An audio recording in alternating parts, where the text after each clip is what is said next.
ومره واحده كده وانت قاعد في امان الله تلاقي الحساب الخاص بيك على بوت مستر كومبات ان هو خلاص اتبند او اتحظر. ركز هنا، يور اكونت هاز بين بند، الاكونت الخاص بيك اتحظر زي ما حضرتك شايف بالشكل دوت.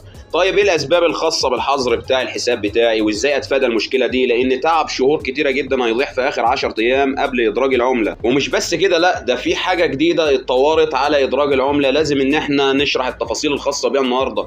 هل فعليا التوزيع هيكون على الربح في الساعه والاتشيفمنتس زي ما شرحنا في الفيديو اللي فات، ولا هل في هناك حاجه جديده هنبتدي ان احنا نعرفها في فيديو النهارده؟ الحقيقه معايا احداث هامه جدا النهارده وتفاصيل اهم حابب ان انا اكشفها لك. بس عشان اكشفها لك كالعاده انا محمد ودي قناتكم مدرسه اشباح النت. ما تنساش تحط لايك للفيديو دوت، ولو حضرتك جديد معانا ما تنساش تعمل سبسكرايب في القناه وتفعل الجرس بور كل الاشعارات عشان يوصلك كل جديد. وعشان نبدا هندخل ونكمل باقي الحكايه.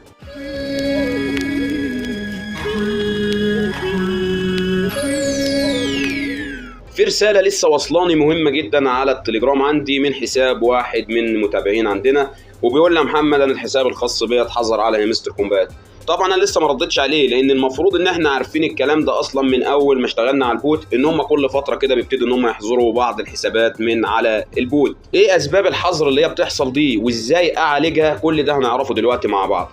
اولا يا شباب خلينا ندخل على بوت المستر كومبات بالشكل دوت مع بعض. المفروض عندك هنا ادي الواجهه الرئيسيه الخاصه بالبوت، صح؟ هتقول لي ايوه دي الواجهه الرئيسيه انا متعود بدخل عليها بلاقيها. طيب تخيل كده تيجي في مره مثلا تدخل على البوت او تعمل اعاده تحميل للصفحه وتلاقيه كاتب لك فوق هنا كده يور اكونت هاز بين باند، اللي هو الاكونت الخاص بيك اتحظر. ساعتها او وقتها هتعمل ايه؟ خلاص تعب شهور خاص بيك ضاع على الفاضي، يعني انت تعبك دلوقتي يعتبر ضاع وحسابك اتقفل. اولا اسباب القفله يا شباب عشان نكون واضحين وركز معايا. اولا حضرتك شايف العلامه اللي انت بتضغط منها اللي هي الدايره اللي فيها السنجاب دي؟ المفروض ان انت بتضغط عليها كده بيضيف لك نقاط للحساب الخاص بيك.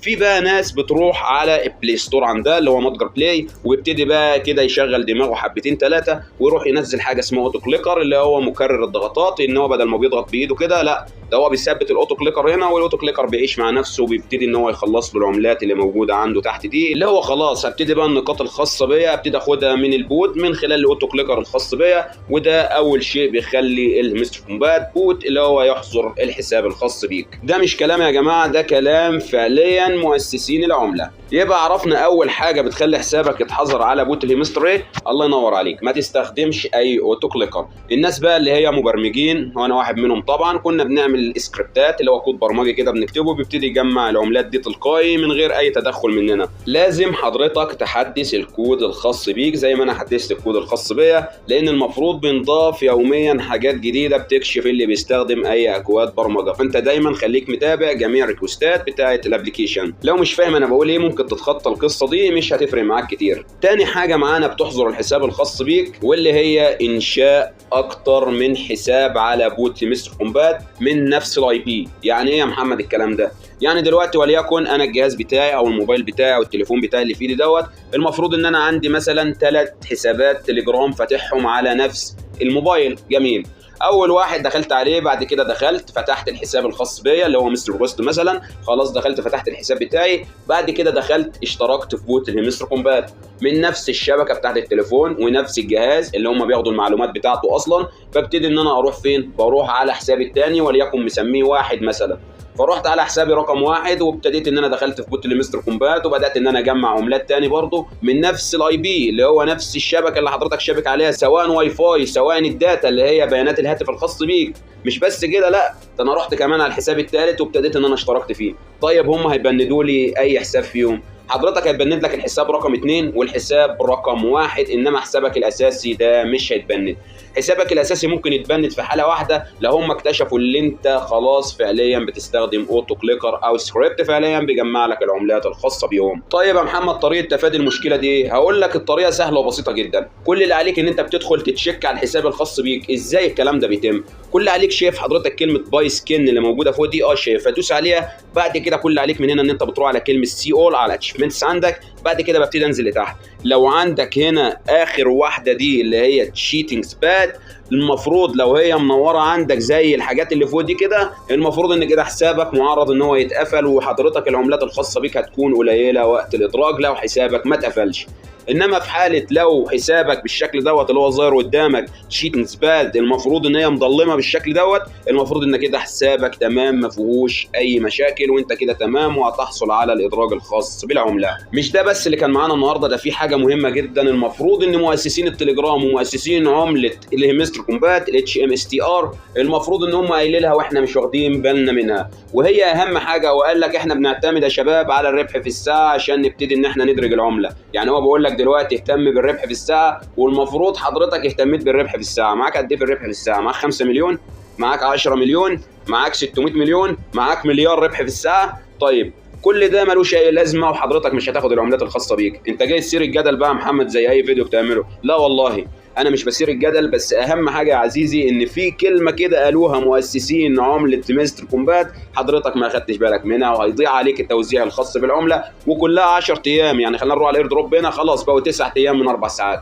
المفروض حاليا فاضل 9 ايام على ادراج العمله. هتقول محمد قال الكلام ده، الفيديوهات الخاصه بيها ما بتتحذفش، بس اهم حاجه ترجع لي بعد مرور ال9 ايام وتكتب لي في الكومنتس اسفل الفيديو ان محمد كان عنده حق في الكلام اللي بيقوله. ايه الكلام الخاص بيك يا محمد اللي انت حابب تقوله لنا النهارده؟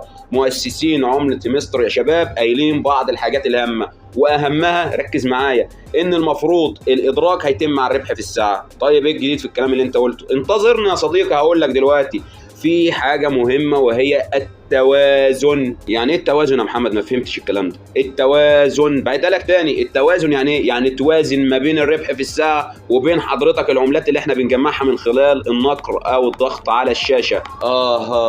يا خبر ابيض. يعني انت تقصد يا محمد ان العملات اللي ظاهره قدامنا دي ليها دور هام في العملات اللي هي متجمعه عندنا هنا؟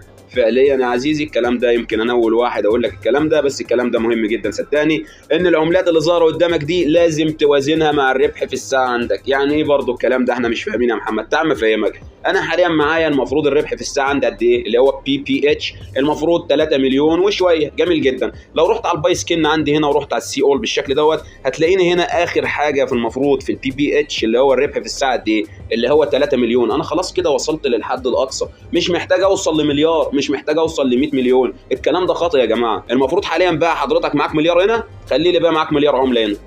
طيب هتجيبها ازاي بقى في خلال الايام الاخيره اللي احنا فيها دي؟ مش هتعرف تجيبها، وبالتالي هتلاقي العملات الخاصه بيك اللي مجمع 3 مليون، اللي مجمع مليون ومعاه مليون هنا في العملات الخاصه بيه وعامل ما بينهم توازن، يعني هتلاقيه هو اللي كسبان في عمله الهيمستر، وحضرتك ما خدتش اي عملات، وساعتها هتكون من الناس اللي هي الغضبانه، وساعتها سعر العمله يبتدي ان هو ينزل. طيب ايه علاقه سعر العمله يا محمد بالكلام اللي انت بتقوله؟ ما اقول لك يا عزيزي احنا اسمنا مجتمع اللي هو كوميونتي، المفروض ان المجتمع دوت هو اللي بيحدد سعر العمله. ازاي؟ من خلال الاقبال عليها، من خلال شرائها، من خلال بيعها والكلام ده. تخيل بقى انت مش راضي عن العمله وعن السعر الخاص بيها اللي نزلت بيه، وان حضرتك تعبت شهور ولقيت في الاخر ان انت واخد سنتات مقابل واحد تاني داخل بقاله 10 ايام ومجمع عملات اكتر منك. ففي الوضع دوت انت هتعمل ايه؟ مش هتعمل اي حاجه. فكل اللي عليك ان انت في المجتمع، ان انا بتكلم كالعموم، ان المجتمع دوت هيكون غير راضي عن العمله وعن السنتات اللي هو خدها، فبالتالي سعر العمله هينخسف بالارض. طيب ادينا مثال يا محمد على الربح في الساعه وكمان على العملات اللي معانا المفروض تكون قد ايه.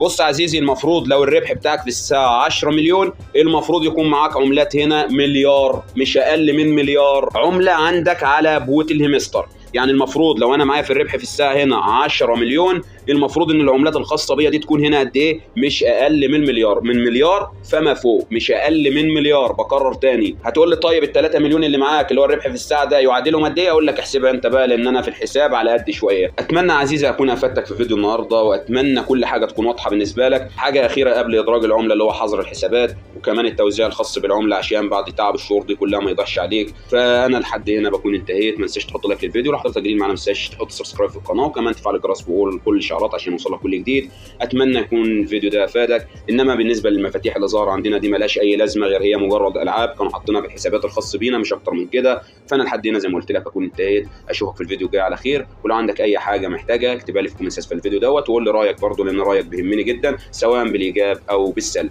سلام يا قمر.